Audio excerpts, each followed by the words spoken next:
Sobre el tema queremos hoy día conversar y analizar esto con el abogado y analista Paul Antonio Coca. Bienvenido, gracias por acompañarnos. Buenos días. Muy buenos días, muchas gracias por la invitación. Un fuerte abrazo a todos aquellos que nos están viendo. Vamos por lo básico. ¿Es o no legal este poder? La emisión de ese documento, si cumple con los requisitos formales establecidos, claro que sí, tiene un tema de legalidad. Ahora, lo complicado no es la emisión en sí del documento, sino es el contenido y el para qué ha sido emitido ese documento. Bien, ahora, este documento fue metido en Argentina, está en el país, y Evo Morales podría ser candidato a senador o diputado. ¿Tiene esa opción de hacerlo? Ahora, en materia electoral existen tres figuras. La del candidato inscrito, que la inscripción por si acaso es el 3 de febrero. La segunda figura es la del candidato habilitado por el Tribunal Supremo Electoral cuando existe una revisión exhaustiva de documentos, y la tercera figura es el candidato que ha sido habilitado pero es impugnado por cualquier persona interesada en lograr dicha impugnación y que no se efectivice dicha candidatura. Y tenemos que ser claros al respecto. En materia electoral, cualquier persona, sin ningún tipo de excepción, puede ser inscrita como candidato el 3 de febrero. Cualquiera, desde Evo Morales, pasando por usted que nos está mirando, etcétera. Cualquier persona puede ser inscrita, pero muy diferente va a ser la revisión de los documentos de habilitación y, en ese caso, las posibles denuncias o demandas de inhabilitación que se hacen ante el Tribunal Supremo Electoral. Detrás de este poder, ¿cuál es la verdadera intención de Evo Morales según su análisis? Ya Evo Morales lo ha dicho.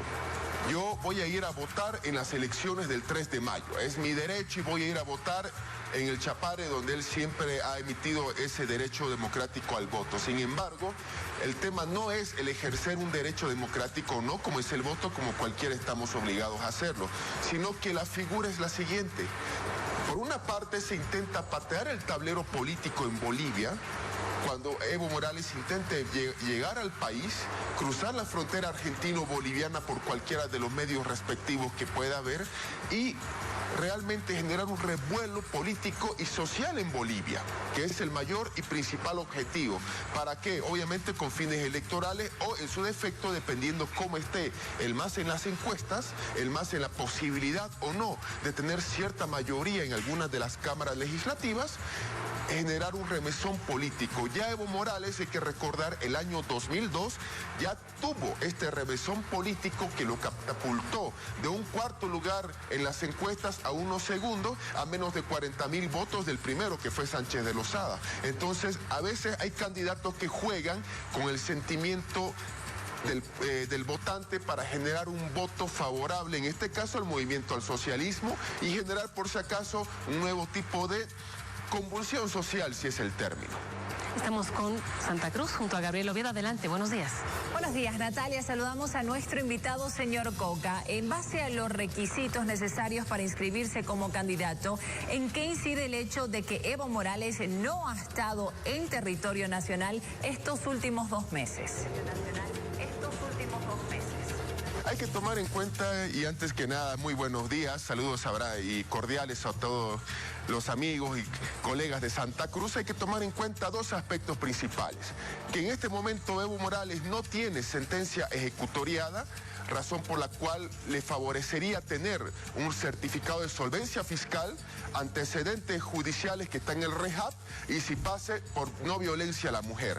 Pero al margen de eso y al margen de este poder, y es algo que el Tribunal Supremo Electoral tiene que tomar en cuenta, es lo siguiente: todos aquellos que alguna vez han sido candidatos saben que tienen que ir en Bolivia ante un notario para establecer una declaración jurada notariada. Esa declaración jurada notariada es diferente a este poder, por si acaso. Y esa declaración jurada notariada es de carácter voluntaria y personalísima.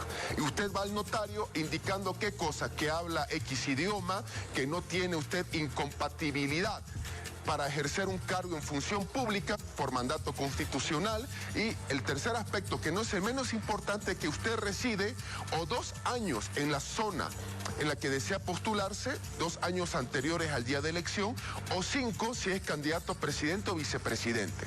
Es decir, que si Evo Morales no presentara este requisito, aunque sea inscrito, procedería a una inhabilitación automática del Tribunal Supremo Electoral.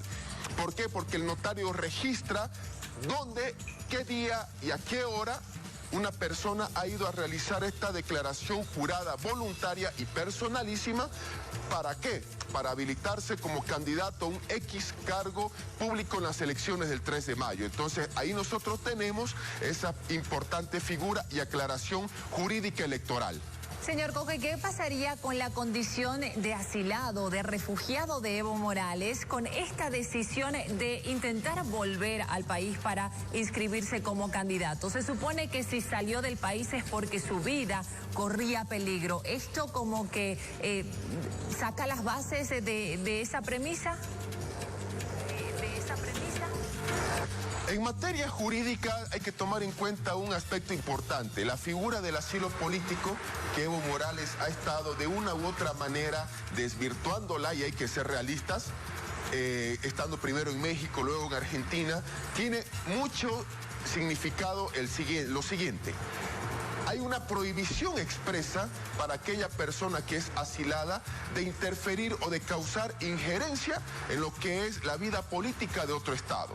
En el momento en que Evo Morales sea inscrito como candidato en las elecciones del 3 de mayo, la inscripción es el 3 de febrero por si acaso, el momento en que él sea inscrito, sea o no habilitado por las causales que hemos dicho, porque hay que repetir otra vez, una cosa es el candidato inscrito, el candidato habilitado por el Tribunal Supremo Electoral y finalmente el candidato que finalmente es habilitado previamente con demandas de inhabilitación. El momento en que Evo Morales sea inscrito como candidato, tácitamente él está dando su anuencia a muchos aspectos. Está dando de manera directa su anuencia de que el proceso electoral es un proceso en el que él confía como para postularse a primer senador por Cochabamba, que es un proceso electoral en el que él desea participar, en el que él desea tener cierto tipo de injerencia política, buscando, entre comillas, el voto popular, y por supuesto es un reconocimiento a las reglas de juego y condiciones que se han logrado entre diversos órganos del Estado para tener adelante este proceso electoral.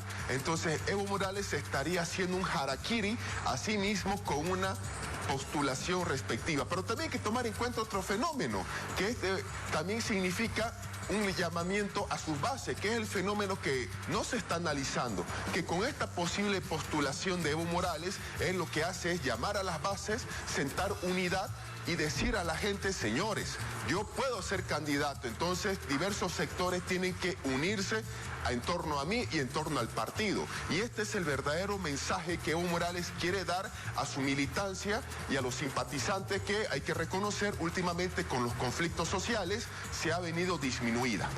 ¿Existe el antecedente de algún candidato que esté en calidad de asilado? El antecedente más interesante que ha habido en Bolivia, Natalia, la pregunta es espectacular. ¿Se ha dado en Bolivia? Sí, ya se ha dado, pero hace bastante tiempo atrás. Fue en 1951 cuando Víctor Paz Estenssoro, candidato del MNR, fue candidato a presidente en Bolivia, estando él en la República del Perú. Fue un caso único en la historia boliviana donde Paz Estenssoro cumplió con los requisitos de habilitación, fue habilitado, estuvo en la papeleta y ganó las elecciones del 51. Claro que hubo dos aspectos importantes que hay que tomar en cuenta. Uno, que en esa época el voto era calificado, es decir, menos del 5% de la población boliviana votó. Y segundo, cuando Paz Estenssoro ganó las elecciones y se aprestaba a Bolivia a venir a tomar juramento, hubo el histórico mamertazo donde no quisieron entregarle el poder y directamente se lo dieron a una junta militar, lo que ocasionó la revolución del 52 y el posterior cambio histórico que ha habido. Es decir, Bolivia siempre va a este tipo de postulaciones. Claro que hoy día, hay que aclararlo, los requisitos ya son más exigentes que lo que era en 1950, 60 o 70 o el 80. Entonces aquí el tribunal va a tener que observar, no solo de Evo Morales, de cualquier candidato, los requisitos y sobre todo el tema de esas declaraciones voluntarias para habilitarse a la candidatura, ¿ya? Y establecer si efectivamente han sido realizadas o no en territorio boliviano ante un notario boliviano. Ese es un punto en el cual jurídicamente uno podría analizar y posiblemente cualquier ciudadano interesado impugnar en caso de que Evo sea habilitado una posible candidatura a primer senador por Cochabamba. Paul Coca, gracias por el análisis y por acompañarnos. No, muchas gracias por la invitación, es un gran honor y un fuerte abrazo, y como ciudadanos tenemos que estar vigentes de todo este proceso electoral que va a ser el más importante de nuestra vida en lo que va este siglo XXI. Es el doctor Paul Antonio Coca, él es abogado y analista, hoy con nosotros en la revista. Tenemos más para usted.